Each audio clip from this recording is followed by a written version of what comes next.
Assalamualaikum warahmatullahi wabarakatuh. Waalaikumsalam warahmatullahi wabarakatuh. Alhamdulillahirabbil alamin. Wassalatu wassalamu ala asrafil anbiya'i wal mursalin wa ala alihi washabihi ajmain. Yang pertama sekali, marilah kita memanjatkan puji kehadirat Allah Subhanahu wa taala yang mana sampai hari ini kita masih diberikan kesehatan, kesempatan serta umur panjang sehingga pada hari ini khususnya saya telah berkesempatan untuk melakukan berbagi praktik baik penerapan 7 jurus BK hebat di SMP Negeri 2 Tiro. Selanjutnya yang kami hormati seluruh Dewan Guru, staf maupun karyawan SMP Negeri 2 Tiro, anak-anak kami yang kami sayangi dan kami bangga-banggakan. Apa kabar semuanya hari ini, sehat? Sehat. Alhamdulillah. Masih semangat? Semangat ya? Jadi sebelum kita mulai kegiatan, mungkin ada sedikit kegiatan ice breaking. Mohon semuanya kita bangun dan kita lakukan seperti yang ada di video ini. Ya, tolong ya. Diikuti saja ya.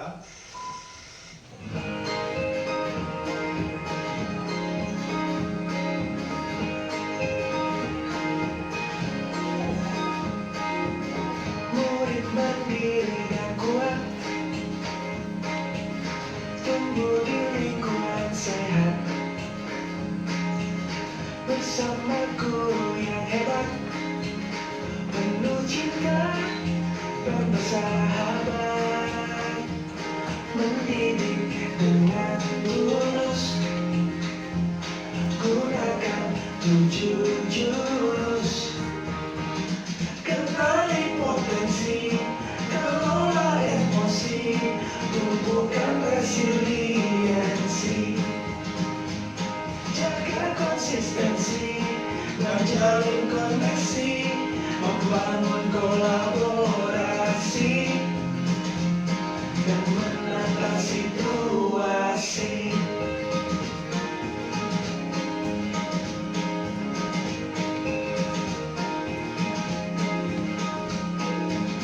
Sekolah aman dan nyaman, dan juga menggembirakan, tempat bertumbuh harapan, bersama ayo kita wujudkan, mendidik dengan tulus, gunakan 7 jurus. Kenali potensi, kelola emosi, tumbuhkan resiliensi, jaga konsistensi, dan jalin koneksi, membangun kolaborasi, dan menata situasi. 7 jurus BK hebat, bersama murid melangkah tepat. 7 jurus BK hebat, 7 jurus yang aku ingat. Baik, silakan duduk kembali.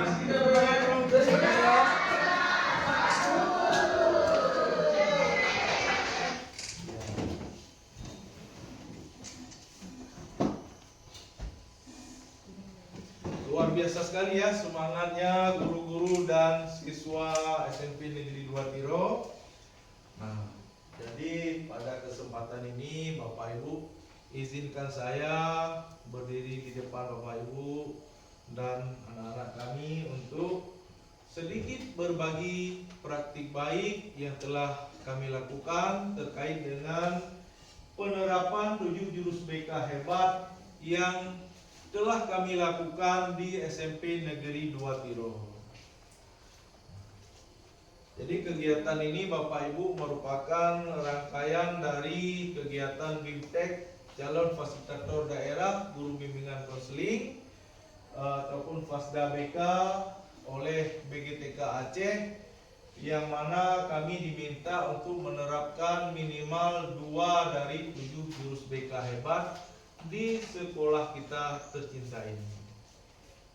Kemudian latar belakang kami berbagi praktik baik ini, yang pertama, dalam pembelajaran deep learning ini guru BK berperan penting dalam memfasilitasi perkembangan peserta didik, kemudian mendorong inovasi berbasis asesmen dan potensi peserta didik. Kemudian praktik baik ini lahir dari hasil implementasi yang telah kami lakukan di SMP Negeri 2 Tiro ini. Kemudian tujuan kami melakukan berbagi praktik baik ini, yang pertama mungkin kami harapkan bisa menjadi inspirasi bagi rekan-rekan Bapak Ibu semuanya. Kemudian bisa menunjukkan hasil nyata daripada asesmen dalam pengembangan layanan BK. Kemudian membangun kolaborasi antar warga sekolah maupun dengan stakeholder terkait di luar lingkungan sekolah atau di sekitar lingkungan sekolah kita. Nah, apa saja 7 jurus BK hebat seperti yang sudah kita nyanyi tadi? Yang pertama, kenali potensi, kemudian kelola emosi, kemudian tumbuhkan resiliensi, jaga konsistensi, jalin koneksi, bangun kolaborasi, dan menata situasi. Jadi program ini bertujuan membekali guru, baik itu guru BK maupun nantinya guru non BK. Kita nanti akan membangun bagaimana sekolah ini menjadi tempat yang nyaman, tempat bertumbuhnya peserta didik kita menjadi generasi yang hebat, yang mampu mengembangkan potensi dirinya secara maksimal. Sekilas penjelasannya, untuk kenali potensi ini yaitu membantu murid mengenali potensinya, kemudian minat, bakat, dan gaya belajarnya melalui asesmen. Ada yang namanya tes gaya belajar, sebagaimana yang sudah kami share di grup linknya, yaitu instrumen. Mungkin Bapak Ibu juga bisa menggunakannya nanti. Ada instrumen gaya belajar, kita bisa tahu seperti apa gaya belajar anak didik kita. Baik itu ada yang cenderung ke visual, ada yang ke auditori, maupun ada yang kinestetik. Kemudian tidak hanya sampai di situ, ada tes bakat minatnya. Dia lebih cenderung kemana? Apakah nanti dia seorang entrepreneur, seorang pembisnis, apakah dia orang yang jago dalam berbicara, apakah dia orang yang cenderung suka bekerja di lapangan. Jadi ada macam-macam. Kemudian ada juga tes kecerdasan. Ada yang punya kecerdasan interpersonal, intrapersonal, ada kecerdasan matematik ataupun kecerdasan seni. Itu sudah ada link yang kami bagikan di grup. Itu yang sudah kami terapkan untuk kenali potensi. Ini sekilas dulu ya penjelasannya. Kemudian kelola emosi. Jadi sebagaimana yang kita tahu, bahkan mungkin ada rekan-rekan yang ketika ikut PPG sekarang ada yang namanya KESE, kolaboratif sosial emosional learning, ataupun pembelajaran berbasis sosial emosional.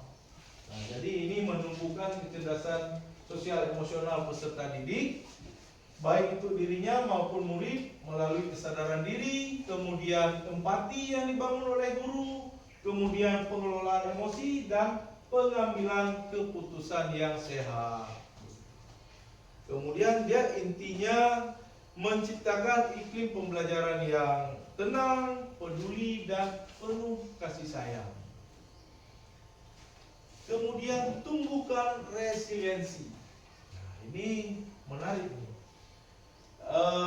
Banyak kita dalam kehidupan ini tidak serta-merta langsung kita sukses, langsung kita berhasil tercapai apa yang kita inginkan. Ada kalanya kita harus jatuh bangun dulu. Ada kalanya kita harus gagal dulu. Nah, ketika kita gagal, ketika kita terpuruk, ketika ada tujuan hidup kita yang tidak tercapai, bagaimana di situ kita berhasil bangun dan bangkitkan semangat kita untuk kembali berusaha mencapai apa yang kita inginkan. Nah, ini tumbuhkan resiliensi ini, daya lenting ini sangat penting untuk melalui grow mindset kepada murid. Jadi ini sangat penting ketika ada siswa kita yang mengalami kegagalan. Penting rasanya ada pertahanan diri, ada benteng diri supaya mereka bertumbuh dan menjadi pribadi yang kuat. Ya. Kemudian jaga konsistensi. Jaga konsistensi ini bagaimana kita menjaga kesadaran dan motivasi dari dalam diri. Misalnya seperti penerapan disiplin positif. Jadi kesadaran untuk pergi sekolah, kesadaran mengikuti upacara. Mungkin pertamanya kita bangun dengan kesadaran disiplin biasa dulu, dengan penerapan disiplin yang biasa. Harus dipanggil dulu anak-anak kita, kemudian diberikan sanksi kalau tidak mau ikut kan. Begitu juga pakaian yang rapi, kebersihan. Tapi lama-kelamaan ketika tumbuh kesadaran, maka sikap ini akan konsisten, akan ada dari dalam dirinya. Kemudian jalin koneksi. Jadi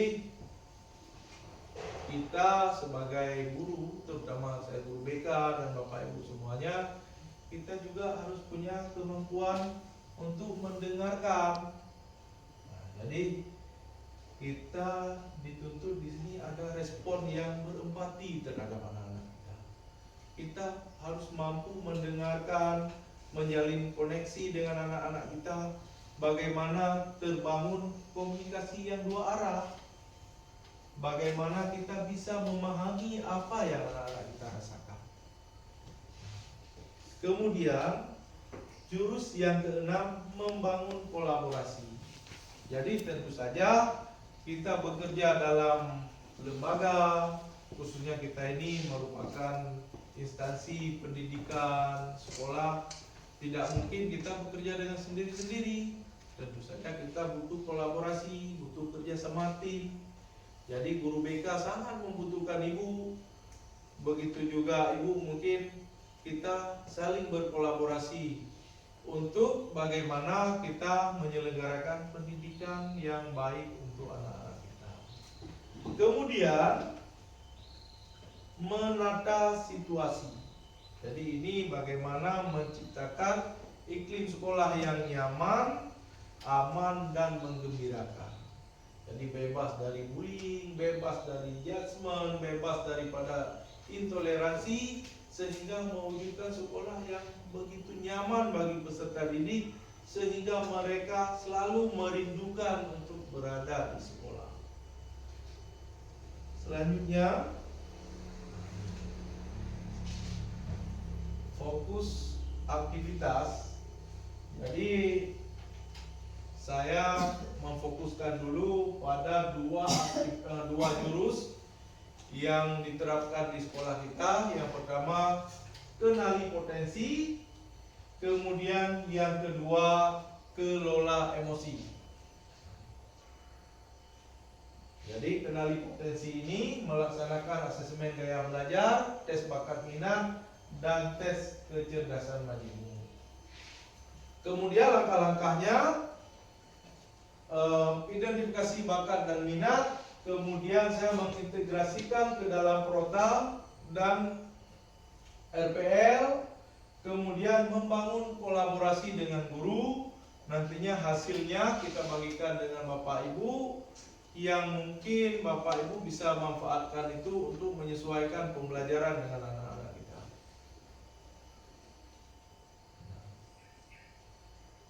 Ini dokumentasi ketika saya melakukan tes asesmen peserta didik. Ini hasilnya. Untuk gaya belajar, Bapak Ibu, 45% siswa kita memiliki gaya belajar yang visual. Kemudian 25%-nya memiliki gaya belajar yang auditori, dan 30%-nya memiliki gaya belajar yang estetik. Ini menunjukkan begitu beragamnya gaya belajar peserta didik kita, yang mungkin ini bisa bermanfaat untuk Bapak Ibu kita semua dalam merancang pembelajaran yang berdiferensiasi menyesuaikan dengan gaya belajar peserta didik kita. Kemudian untuk bakat minat, ini kita lihat di grafik ini ada.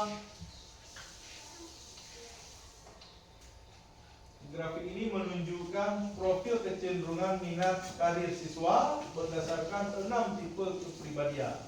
Ada realistik, investigatif, artistik, sosial, enterprising, dan konvensional. Dari hasil ini, proses sosial yang paling dominan. Ini menandakan peserta didik kita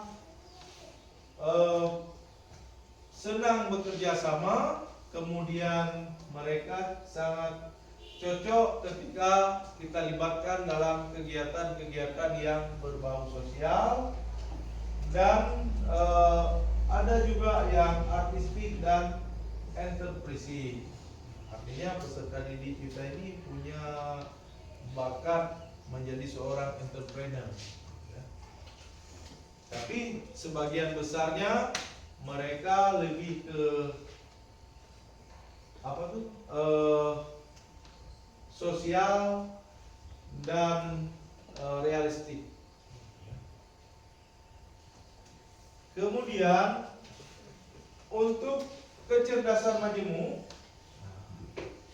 ini berdasarkan teori Howard Gardner.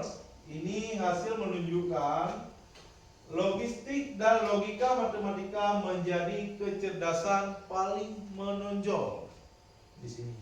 Kemudian diikuti oleh beberapa siswa yang punya kecerdasan interpersonal dan intrapersonal, menandakan kemampuan memahami diri dan orang lain secara baik. Kemudian ada kecerdasan naturalistik, musikal, serta visual spesial muncul dalam porsi yang lebih kecil, namun tetap penting dalam konteks pengembangan potensi individu. Jadi tantangannya Bapak Ibu, karena waktu yang terbatas, kami dituntut harus selesai dalam 1 minggu, yang mungkin lebih nyamannya ketika kita bekerja itu membutuhkan lebih dari 1 minggu. Tetapi dengan tuntutan keadaan, sehingga mungkin terkendala dengan waktu. Nah, di sini saya mengambil solusi untuk meminta tolong pada rekan-rekan guru untuk membantu saya ketika menerapkan jurus 1 ini, memahami potensi peserta didik, dan hasilnya alhamdulillah asesmennya bisa berjalan dan berhasil dilakukan. Terima kasih untuk Bapak Ibu guru semuanya yang telah membantu saya. Kemudian kesimpulannya, pelaksanaan jurus 1 ini, kenali potensi, telah selesai dilakukan dan sudah didapatkan hasil. Kemudian dari hasil pelayanan ini, kita maupun siswa kita sendiri sudah paham ya dengan gaya belajarnya, sudah tahu dengan kecerdasan apa yang mereka miliki, potensi diri, kemudian mereka juga paham bakat minat. Ini diharapkan kedepannya mereka nanti bisa paham bagaimana cara mengembangkan potensi dengan lebih baik lagi. Kemudian kita guru juga bisa memanfaatkan ini dalam pembelajaran yang berdiferensiasi, pembelajaran yang menyesuaikan dengan keragaman peserta didik kita. Kemudian jurus 2, kelola emosi. Jadi fokus pada jurus ini adalah membantu peserta didik mengenali, memahami, dan mengelola emosi secara sehat. Jadi regulasi emosi ini sebenarnya ini adalah pembentukan karakter dan kesejahteraan sosial emosional siswa. Kemudian kegiatan ini dilakukan dalam bentuk layanan klasikal di dalam kelas. Kemudian langkah yang dilakukan dengan topik yang berkaitan dengan pembelajaran sosial emosional. Akan tetapi untuk sasarannya saya gabungkan ketiga kelas karena kita memiliki siswa yang begitu minim. Kita gabungkan ketiga kelas mungkin masih setara dengan satu kelas di sekolah-sekolah lain, sehingga ketika kita gabungkan kelas 1, 2, dan 3 ini masih terasa nyaman gitu ya. Kemudian pentingnya regulasi emosi. Jadi kemampuan mengelola emosi ini sangat memberi pengaruh pada keberhasilan belajar dan hubungan sosial. Ketika siswa mampu dia mengontrol emosi, maka pembelajarannya akan lebih fokus, pembelajarannya akan bisa mereka ikuti dengan sungguh-sungguh dan ada rasa menggembirakan. Kemudian langkah kegiatan, topik yang kami berikan mengelola emosi negatif di sekolah. Kemudian metodenya role playing dan diskusi kelompok. Kemudian tujuannya siswa mengenal emosi dan strategi pengendalian emosi. Kemudian alokasi waktu kita gunakan 2 JP atau 2 kali 40 menit.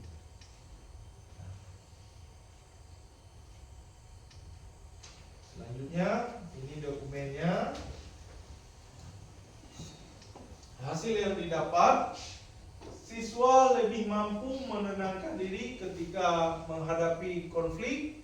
Kemudian terjadi penurunan kasus pelanggaran ringan.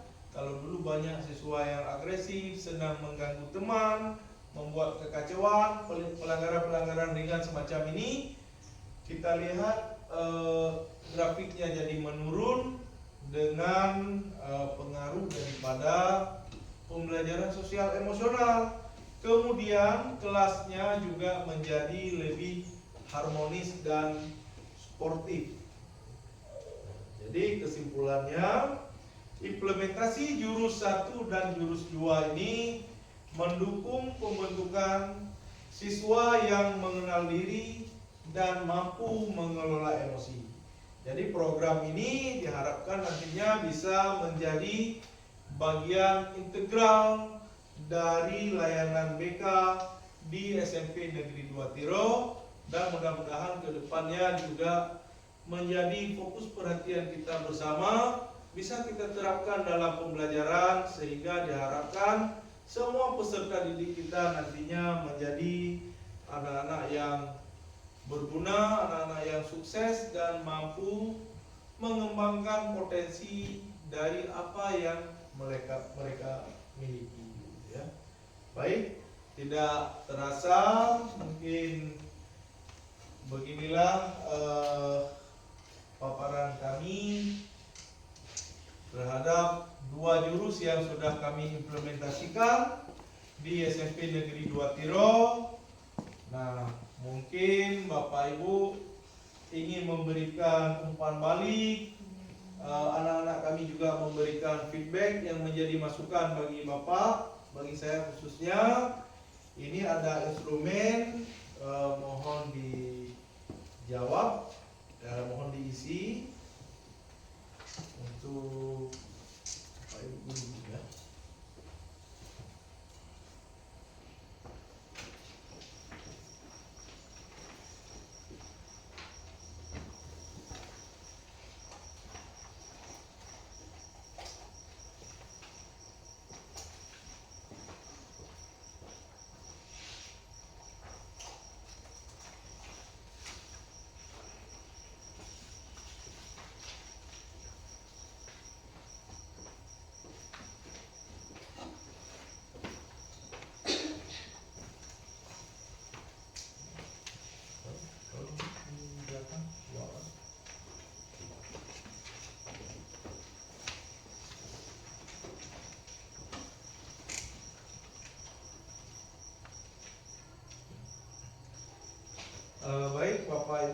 terima kasih atas kesempatannya, atas waktunya yang sudah menyempatkan waktu sebentar mengikuti kegiatan berbagi praktik baik dengan saya.